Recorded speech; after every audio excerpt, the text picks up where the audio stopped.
All right, everybody. Look how consistent we are. We back. What's going on? With another episode. Hashtag Just Saying Podcast. It's your boy Ringo Mandingo. This is Jones. What's going on? We in the building, man. We had to do another episode with everything that's going on outside right now. Another unfortunate police brutality killing of your boy George Floyd. And this one was the powder keg. This one set a whole bunch of shit off. I think this one really put into motion to let people know that the black America is like tired. This is it. Yeah, this is it. That was a straw that broke the camel back. Yeah, this was it. People are fed up. Well, we as a race are fed up with social injustice, and this is showing America that we're not going to stand for it anymore. Yeah, big facts. They are not playing the peaceful protests, but the thing that I really, really liked this time, the marching and all of that shit that our parents did was cool because it got us as far as it got us right now. But I'm just glad to hear the people, one, taking action and then recognizing the fact that the marching and all of that just is not enough. Like, yeah. You got to organize and take more action. I'm tired of marching, tired of the news conferences and the press conferences. Nothing happened. In the meetings, we tired of that shit. So niggas took it to the streets. Took it to the streets. So they said, we mad and we not having it no more. Now, besides the looting and shit, because, you know, anytime there's a big situation like this, I feel like the criminals come out. Because niggas is like, oh shit, they doing that? Yeah. Well, I'm about to break into the Gucci store. So that's not us, right? And then we got these new white left, who are these people that's setting stuff up and making it hot and turning it into like peaceful protests into like these violent acts and just taking away from the whole message. But besides that going on, the people really out there fighting the cops, though. Yeah, but they're really busting the cops across they goddamn skull, dog. This shit. I'm gonna be honest with y'all. All the chaos going on, I like it. For some strange, I like all the chaos. I just like it. Man, I like it. It's some real shit. Like, I don't know. I want World Star, and it's sad that World Star is like my primary medium for news, but I don't trust none of the news stations. So I'm on World Star. These is people's phone videos that they uploading from the streets. And every time you see a cop dive on somebody, you see some niggas dive on the cop. Yeah. Like, they are not playing with them no more, man. Dude, and on camera you hear the white, get him, fuck him up. Oh, the Hunter white dude, boys yeah. with the skateboards. Oh, so the Hunter dude came out there. If y'all seen him, the old white guy with the bow and arrow. He had a damn Hunter bow and arrow. So, you know, he's out in the crowd. He said all lives matter, and they start damaging his car and all that other stuff. But he had a bow and arrow, and the girl was like, "What the fuck you doing?" Blah blah blah blah blah. He started shooting. So he started shooting the bow and arrow. But he a lapse in time or something gave the mob an opening, and the white dude with the skateboard proceeded to goddamn bust his ass. But it was just funny because they yelled, "Get him!" Then they started swarming, and he got it was like about 20 of people. They started, you know what I'm saying, kicking his ass. And then my problem is when the news pulled him to the side to get his account. What he say? 2 black men jumped me. Oh my God! Y'all are from killing the video, me. Clearly, it's the white boys with the skateboards jumped all on his ass. Hey, see, it's not just the Karens, man. It's all of them do that. You know what I'm saying? That's been the game since slavery ended. You know what I mean? Blame it on the black man. But I'm just glad to see all of us stepping up. I'm glad to see the white allies stepping in. Like, you saw the white boy on the news, and the newscaster was like, yeah, because it's pandemonium, and and the white boy was like, well, if you stop killing black people, this wouldn't happen. And I was like, yo, that's how you do it. That's what I'm talking about. So you got to acknowledge the fight on both ends, from the white society that's ignoring all this shit. Ignoring all this, and those that are standing with us and protesting and on the front lines, you got to acknowledge it. So, it's beauty in the situation, and it's also revealing to those that have ulterior motives to what the black race needs to be doing or where we're going. You're right. And see, to all my friends, now this is personal. All my friends, now Jones knows, because Jones was one of the first people that took me out to the range and was always roasting me for not being a gun owner. Mm. So I told him as soon as I got something, I was gonna grab my first gun, and I did. But then I went a little bit crazy, and I kept on building up the collection. But I kept telling everybody that I was preparing for things to get worse before they get better. Them same friends hitting me up now like, hey, dog, but if things go over there, I mean, can we make our way over there to chill with you? Oh, now y'all want protection. Now y'all want to hold it down. There's a big, giant wave of black gun owners, too, emerging. Like, everybody acting on their Second Amendment rights just to, protect themselves and their family. It was super dope to see during all the looting in Minneapolis. You saw the folks that were standing outside with the ARs.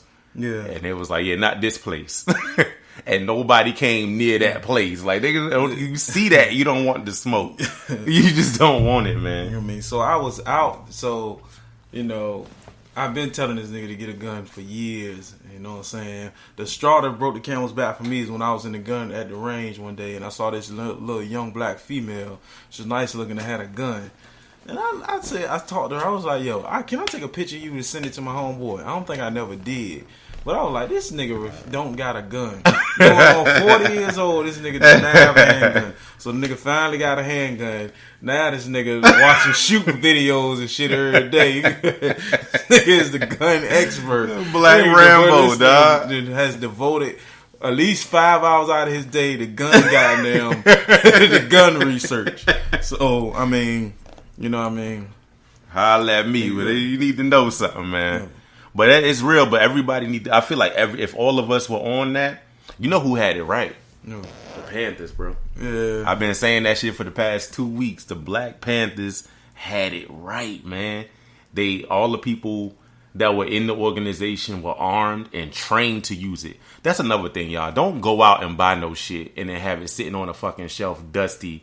You never shot it. You never use it. So if you have to, you might not know how to use it, and you probably still scared of it. So go train, go shoot, take a class and get ready for whatever you got to get ready for. But the Panthers was actually arming the people and training the people. Mm-hmm. They blocked off the whole section. Like, Oakland was popping. They was running. That shit was Wakanda for real. They had schools, hospitals. They was policing themselves. The government came through and said, oh, y'all some terrorists. Shut that shit down.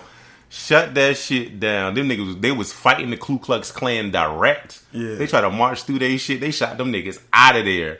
Government came through, said nah. But the Ku Klux Klan still popping to this day. Ain't that something? Yeah, crazy. Man, white privilege is nuts. You know, man. I ain't think about that. They wiped out the Black Panther Party. They took them out. The Klan still. There's people still locked up for being a part of it, like being the leaders and shit. Mm. And I'm like, damn, man, they wasn't even doing nothing but trying to build a community for ourselves, you know? They was bombing shit. Because I watched Court TV. Oh, yeah. And I watched Court TV a lot, and they was talking about the Black Panthers, how they started bombing shit and doing terrorist activities. But they still had it right. They had white allies that was helping them do this terrorist shit. Yeah. You know what I mean? They still had it right, man. I feel like they were still on the path. So then the next thing that always comes up when all of this like black outrage happens is like, and it's sad that it's like the polar opposites, but it's like, who was you riding with? Yo, you riding with Brother Martin or you riding with Brother Mal? Yeah. You know what I'm saying? Because right now we on the Mal shit. Yeah, you know. They can say, yo, if they don't want to give it to us, we got to take it by any means necessary. Yeah. And I've been seeing a lot. You scrolling through your timeline, man. I see Malcolm all over the place. scrolling through. I'm like, damn, everybody on Malcolm's side right now. You know what I'm saying? I wonder how I'm gonna get looked at when I go back to work. You know what I'm saying? Does he still like us, or do he want to bust a couple of us across the head? I haven't heard from any of my white friends. My white friends been tired. They've been quiet as hell on social media right now. Oh shit! It's hot out. The block is hot for everybody right now, man. So I'm sitting back. I'm like, okay. And it's sad to say, but I'm not saying I'm desensitized or numb.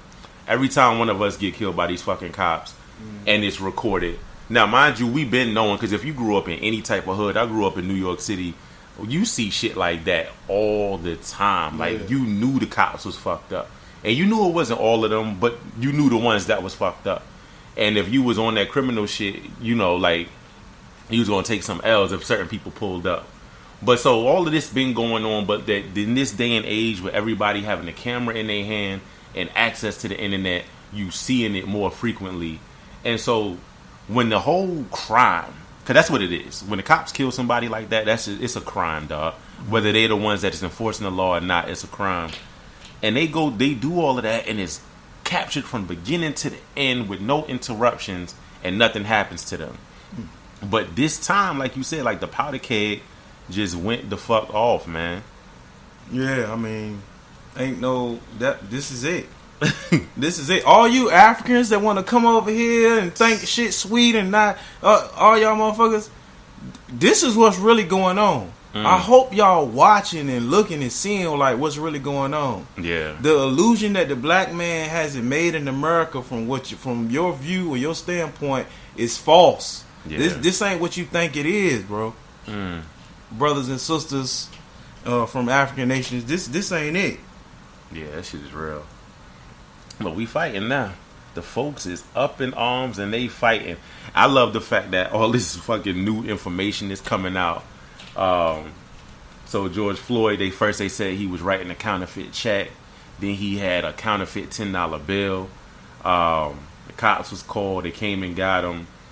And from all the videos I saw, he was compliant. I didn't see no resistance. He looked like a big dude too. Like, he didn't look small, but I didn't see any resistance or nothing like that.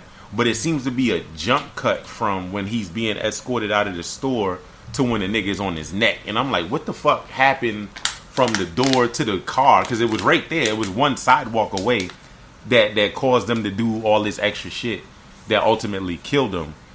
So then all this new info comes out. Him and the cop used to work together for like 10 years at the club. Yes. The fucking the cop girl, George Floyd's girlfriend and the cop all went to school together. All kinds of shit. This nigga George Floyd doing pornos with the Habib show. I'm like, what the fuck going on? Oh shit!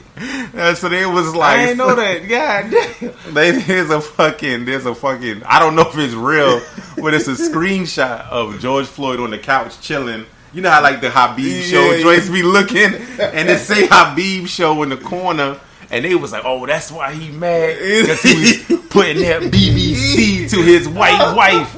And I was like, oh my God, man. Like, I hope that ain't what it is, but it's like all these new facts coming out.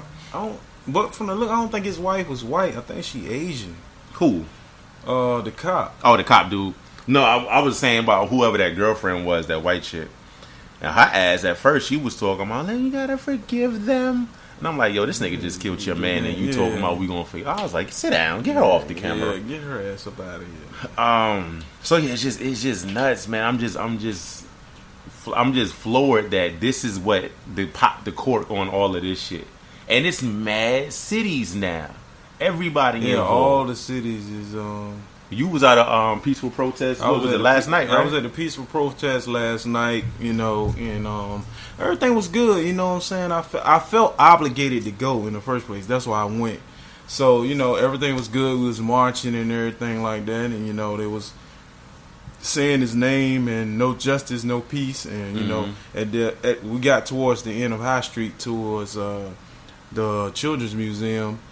The guy spoke, he started talking about the elected officials and, social injustice, basically. Right. So apparently, after I left, is when people started getting their heads bust open. I'm glad I left when I did, but it was just so peaceful at first, and then all of a sudden people started getting their blocks knocked off. It's crazy to me. So was the people fighting each other, or who were they fighting? They were fighting each other, then they was fighting cops. It just went crazy down there. Crazy. Hey, you see, for me, everybody be thinking I'm crazy, but I don't do big crowds. I don't like I didn't go to something in the water last year. I don't do big crowds because I always feel like, and I think it's come growing up in the city, like when there's a big crowd of